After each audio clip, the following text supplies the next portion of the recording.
What's up, everybody? We alive. Yet another day above soil.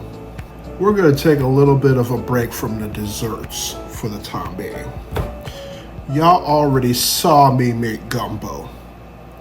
And I believe y'all have already saw me make some collard greens. Why don't we put them together? We about to do this. Alright, y'all. It's time to run by the ingredients that y'all gonna need for your gumbo greens. Now, before we begin, I must certainly remind you to wash your hands, because the food that we make within this kitchen is blessed. Therefore, you're gonna need to wash them hands. I decided to make some gumbo greens today because I already had some of the ingredients on hand. Like, I had given my mom a big old head of celery. We were splitting it down the middle. And I had some smoked turkey necks. And I had all the spices that go in the gumbo. And I'm like, you know what, I need a vegetable. How about some greens? So we're gonna make a big old pot of gumbo greens. Yes, and it's to die for. But anyway, I'm gonna go over the ingredients that you need. So for the meat, you're gonna need 2 hefty smoked turkey necks. You're gonna need a package of andouille sausage, about 12-14 ounces of that. That's the meat. And then you go to the veggies. You're gonna need your trinity. You're gonna need a green bell pepper, an onion. I usually use some jalapeños in my trinity. And then celery sticks. I have them sitting in water. They're gonna be sitting in the water while I boil my turkey necks because they need to be a little bit more firmer. And I got some garlic cloves, of course collard greens. Gonna need a stick of butter. Gonna need some chicken broth, crystal hot sauce or Tabasco, some worcestershire sauce, maybe a touch of seasoned salt. Some gumbo filet to top things off. You're gonna need some cayenne pepper. Creole seasoning, you're gonna need some paprika. You're gonna need some pepper, and then a couple of bayleaves. Yeah, I'm just saying, if you ain't sneezing, it ain't seasoned. Especially with gumbo. Gumbo is one of those labors of love, and you got to season that gumbo. Oh yeah, by the way, you're gonna need a half cup of flour because that's an essential part of the roux. So yeah, you're gonna need a half cup of all-purpose flour with this butter. But anyway, those are the ingredients that you're all gonna need for your gumbo greens. Let's get to it.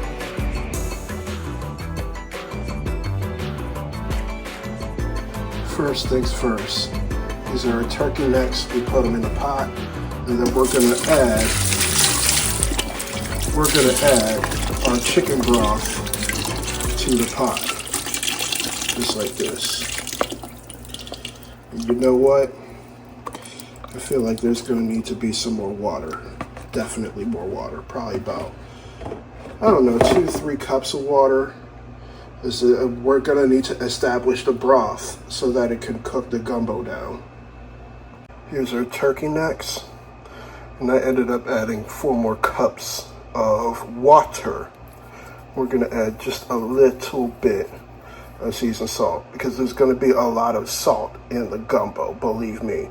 But I just wanna be extra sure, you know what I mean? So we're gonna boil this first, and then we're gonna let it cook. We're gonna let it simmer for at least an hour and a half. All right, while we got the turkey necks boiling, we're gonna go ahead and multitask. So I've got a sweet onion.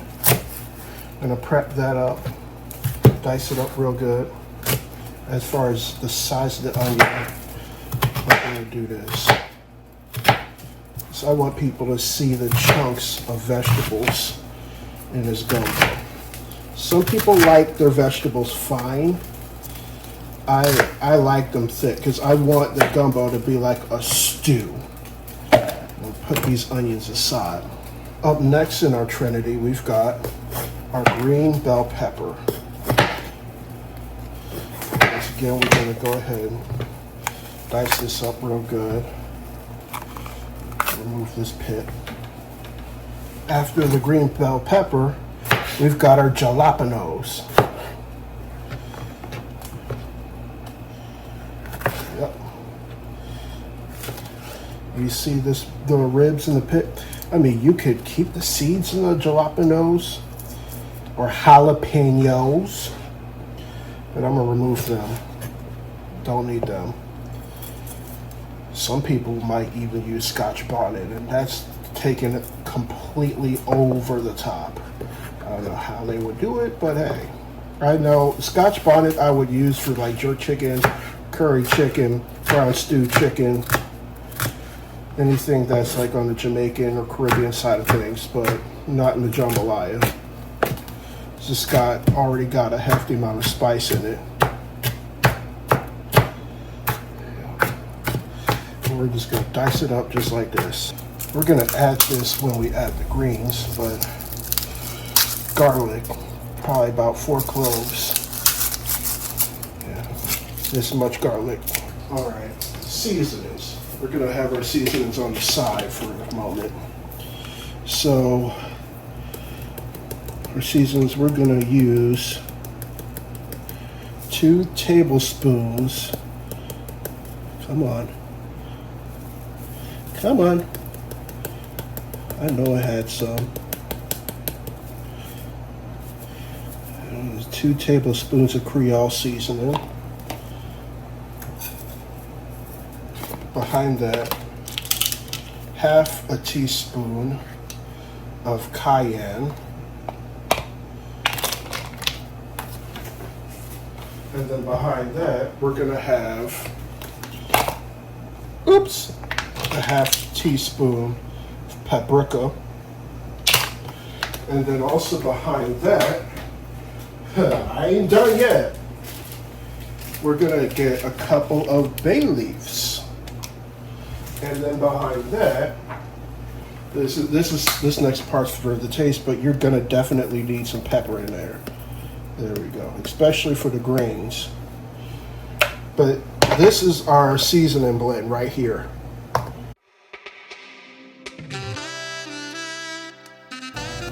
Next, we're gonna have our greens. We're gonna have to clean our greens. Now, people clean their greens so many different ways. I'm not joking with you.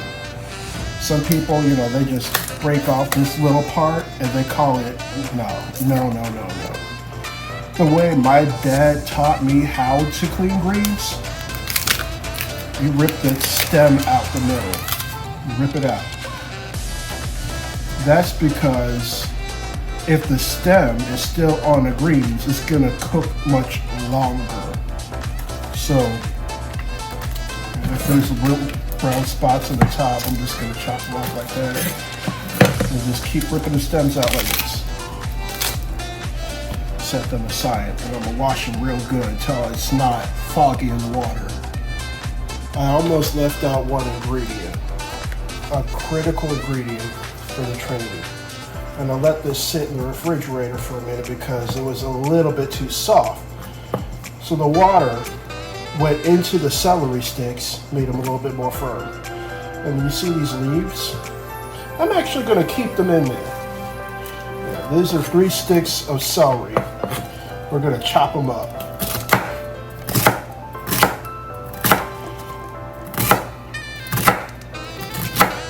We're gonna need this next ingredient a little bit later. Got some andouille sausage. So what we're gonna do, there's a little bit cut right there. For each sausage, we're gonna cut little medallions like this.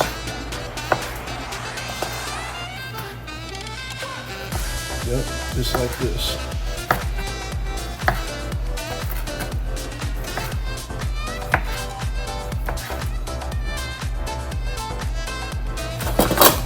I had these turkey necks cooking in the water, in the broth, for about an hour. They were on low. I don't want a whole bunch of broth to be gone. That is a crucial part of the gumbo. See, that's close to 32 ounces right there. Probably a little over, a little under. So I got a second pot. Got this pot right here. It's warming up a little bit. In this pot, we're gonna add this stick of butter right here and a half cup of all-purpose flour. We're about to prepare this roux. And this is literally the most important part of making gumbo. And I'm going to remind you of a few things that you need to do. First rule of making a roux is don't take your eye off the roux. Second rule, don't take your eye off the roux. Third, don't let the roux burn. Because if the roux burns, you're going to have to start all the way over again. But anyway, in goes our stick of butter. I feel like I'm Paula Deen.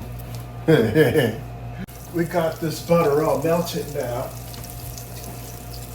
We're fixing to put a half cup of all-purpose flour in here. Mix it on in with our whisk. So we got it nice and even. Yep. It's looking pretty good. This is a white roux, by the way. And in order to make a successful roux, you're going to have to keep stirring. Because if you take your eye off the roux's going to burn.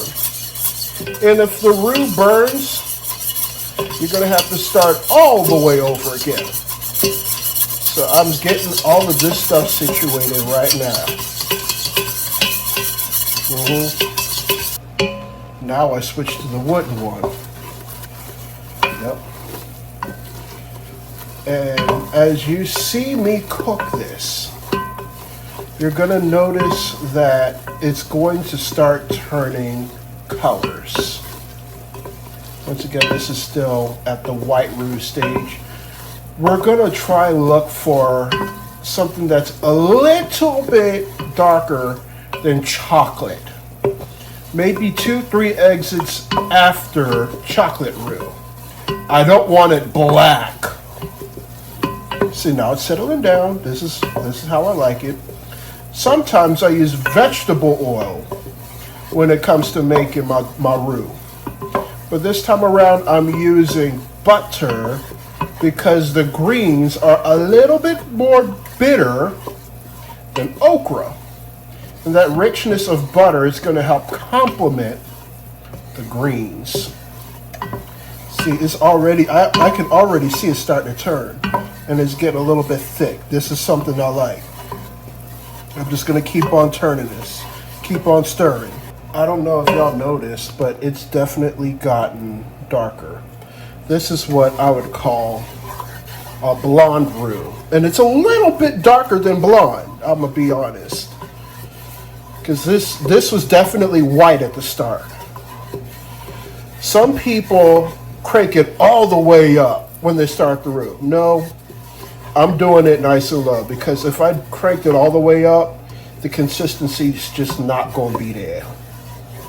Yeah, I'm just going to keep on stirring, and then I'm going to give you another shot at this when it's at around the doneness that I want. This is real close to the brown that I want. We have arrived, ladies and gentlemen, at chocolate roux. And we're going to mix this in for another couple minutes, because then we will arrive at a flavor destination. All right. We have arrived at our destination. We've got the roux. So now that it's this really deep brown. Before it burns anymore, I'm gonna start with our sweet onions. And then we're gonna mix these in. Oop, almost popped me. Like I said, we're gonna mix these in and make sure that they're just a little bit translucent. I don't want them cooked all the way because, once again, I want the texture. All right, so our onions are at a good doneness now. Now I'm going to add the green stuff. Green bell pepper, jalapeno, and celery, everything like that. Add that to the onion mixture. We're going to mix it in just like this. Wow, this smells amazing. I don't want this to cook all the way down, but this is good. Now it's time to add our spices, like literally everything. Our creole, our cayenne, paprika, garlic, bayleaves, everything in the pot. And it's gonna smell so good, the perfume. Oh, sweet Jesus. I can smell it. We got the vegetables cooking. Now we're going to add our andouille sausage. Yep, we're going to add that up in there. We're going to mix it in real good. And not to worry, this is going to cook nice and long. Don't worry about the andouille sausage being raw. This is flavor right here. All of this is flavor. And when it cooks down, oh, I swear to God. So I had this stuff stewed down for a little bit. Got everything, communicate with each other, if you know what I mean.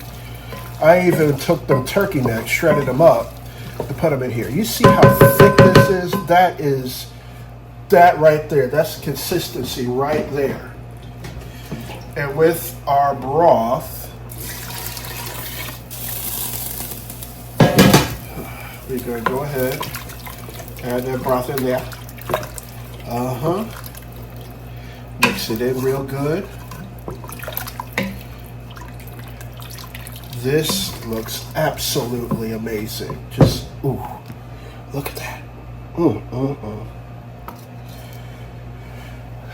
I'm going to actually put that on medium high for the moment. And then after I have that boil, actually no, I need the filet. Yep. So gumbo filet came from a sassafras tree. I'm going to put half a teaspoon of gumbo filet in the pot. And then I have another few layers of flavor to add. We're gonna put a tablespoon of Worcestershire. And then where's my hot sauce? Where's my hot sauce? Oh, there it is. Okay.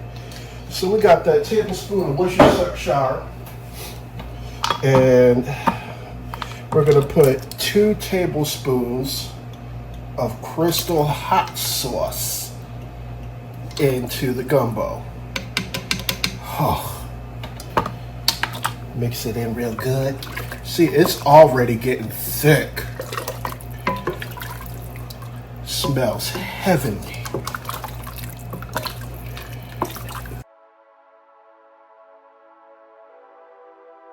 Before this comes to a boil, we're gonna go ahead and add these collard greens to the pot. So these are gonna cook that. You know how you cook spinach and you got 2 big old bags of spinach and it shrinks down to just a little smidge?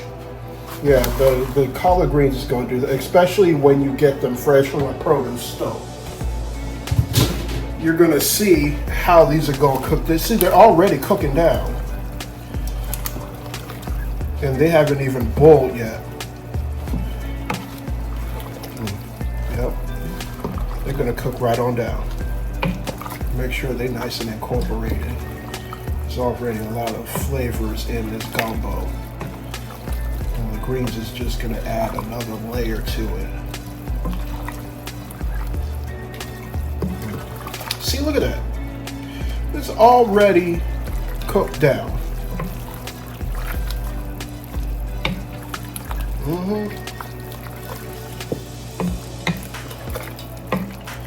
Like I said, we're gonna let this come to a boil, and then we're going to cut it on low and just let it cook, let it all cook. I'm gonna consider this pot of gumbo greens done. I had this cooking for a little bit. Greens are nice and tender. Just look at that earthiness. The next thing I'm waiting on is this rice. Yeah, usually gumbo and rice go hand in hand with each other. And now here is the moment of truth. Okay, I'm gonna get some of this sausage, a little bit of rice.